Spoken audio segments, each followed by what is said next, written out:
بسم اللہ الرحمن الرحیم الصلاۃ والسلام علی محمد وعلی آل محمد۔ السلام علیکم۔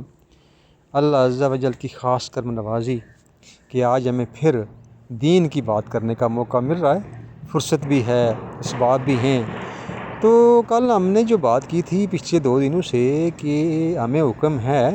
ہم نماز پڑھتے ہیں، بات ہماری کی ہوتی تھی نماز کی کہ نماز ہم پڑھتے ہیں تو اس میں ایک لمبی فہرست ہوتی ہے واجبات کی، فرائض کی، شرائط کی۔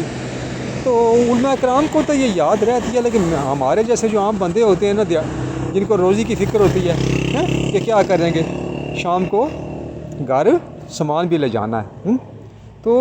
ان کے لیے پھر اتنا یاد ہی رہتا ہے۔ تو کل ہم نے عرض کی تھی آپ کی خدمت میں، سارے بھائیوں کی خدمت میں، کہ 3 باتیں اگر ہمیں یاد رہ جائیں نا تو ہماری صلاۃ ہو جائے گی۔ صلاۃ ہیں کیونکہ اللہ نے حکم دیا صلاۃ کا ہے خاص رابطہ، ٹھیک ہے۔ تو اب وہ کیا ہیں، کل بھی بات ہو گئی تھی، آج پھر کر دیتا ہوں کہ جب ہم قرآن سے ہدایت لیتے ہیں نا، قرآن ہے نا ہدایت کی کتاب، اس میں پہلے پارے میں دور میں جانے کی ضرورت نہیں ہے، رب نے پہلے پارے میں لکھ دیا کہ بسم اللہ الرحمن الرحیم الف لام میم ذالک الکتاب لا ریب فیہ ھدی للمتقین الذین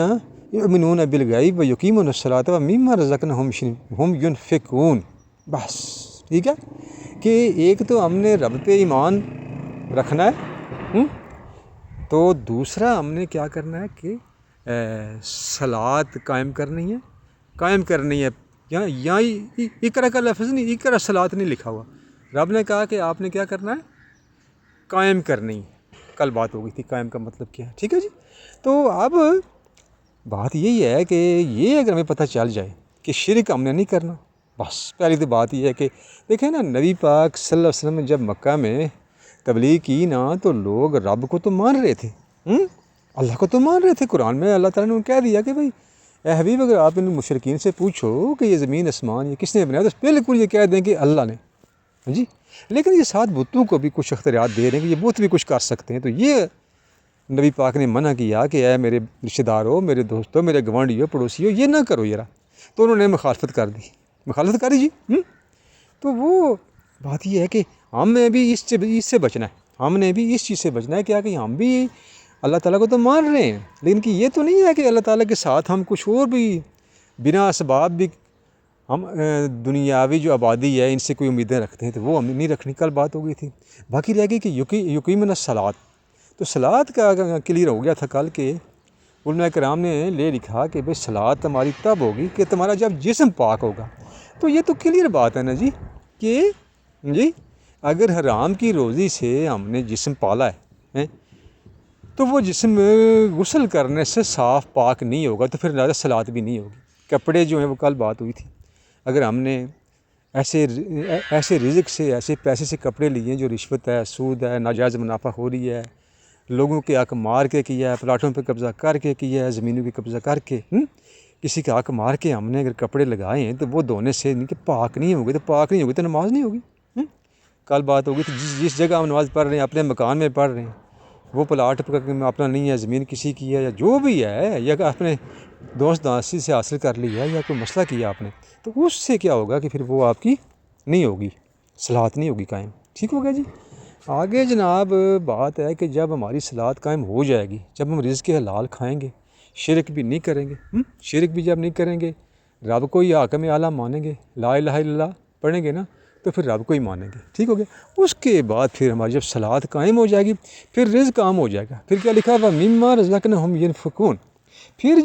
جب صلاۃ کا نظام قائم ہوگا، رزق حلال چلے گا تو رزق عام ہو جائے گا، پھر وہ آپ نے کھلا رکھنا ہے، وہ پھر آپ نے بند نہیں کرنا کہ یہ اس میں سے جو کچھ ہے مما، کچھ اس میں سے صورت معاون کے مطابق یتیموں یعنی بے سہارا کو دینا ہے، اور مسکین یعنی جن کا کام رک گیا ان کو دینا ہے۔ تو پھر جناب یہ معاشرہ بن جائے گا اسلامی معاشرہ۔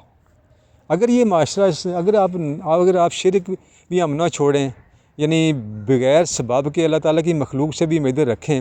پھر یہ عقیدہ رہیں کہ دیتا تو رب ہی ہے لیکن فلاں لے کے دیتا ہے، بھائی فلاں لے کے جس سے دیتا ہے اس سے کیوں نہیں مانگتے، ٹھیک ہے جی، دیتا تو وہی ہے نا جس سے ہم مانگ رہے ہیں، لے کے بھی اس نے ہی دینا ہے، یہ تو ہمارا عقیدہ ہے نا کہ اس نے لے کے دینا ہے ہمیں۔ تو اب یہ بات ہوگی، جب یہ ایسا شرک بھی دور ہو جائے گا، صلاۃ جب قائم ہو جائے گی، جب مسکین و غریبوں کا ہم خیال رکھیں گے اللہ تعالیٰ کے حکم کے مطابق، پھر یہ بن جائے گا اسلامی معاشرہ، ٹھیک ہوگا جی۔ اگر ہم نے یہ کچھ بھی نہیں کیا تو پھر صورت معاون کے مطابق ہماری نماز بن جائے گی کون سی؟ وہ جو صورت معاون میں فویل للمصلین اللہم عن صلاتہم ساہون،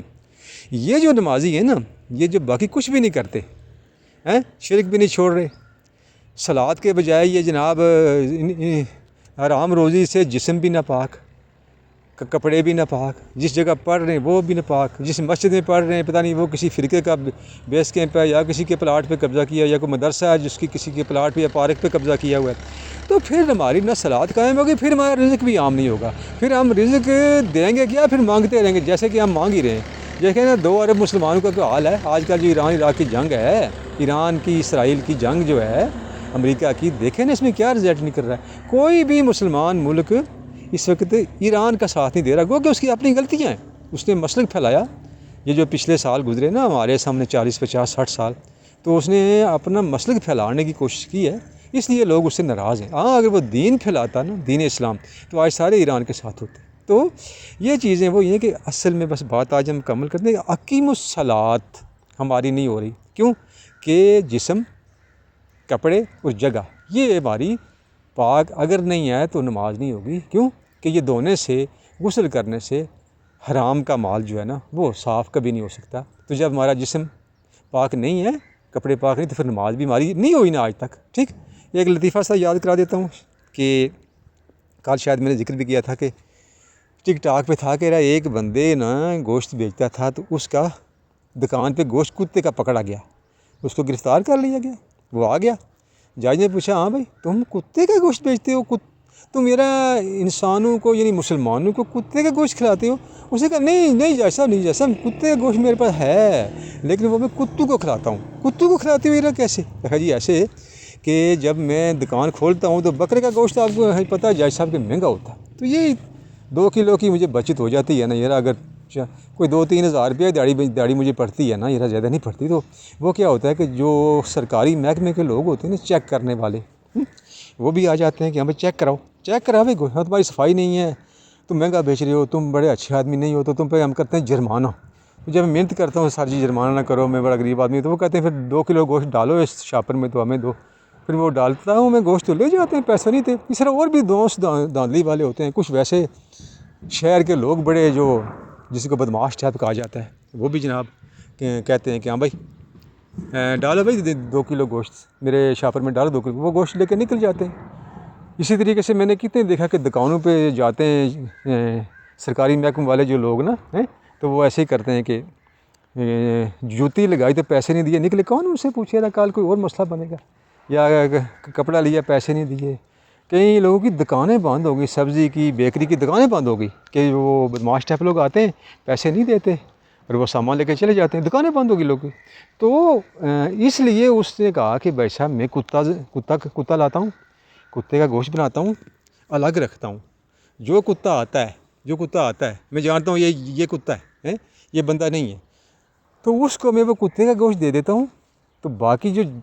جو انسان مسلمان آتے ہیں ان کے لیے میں نے بکرے کا گوشت رکھا ہوا ہے، اور میں کتے کا گوشت کتوں کو دیتا ہوں۔ تو جج نے کہا بالکل تم ٹھیک کرتے ہو، یہ واقعی کتے ہیں جو پیمنٹ نہیں کرتے اور تم سے گوشت یا سامان لے جاتے ہیں، تو وہی ہے کہ اس قسم کی روزی کھا کے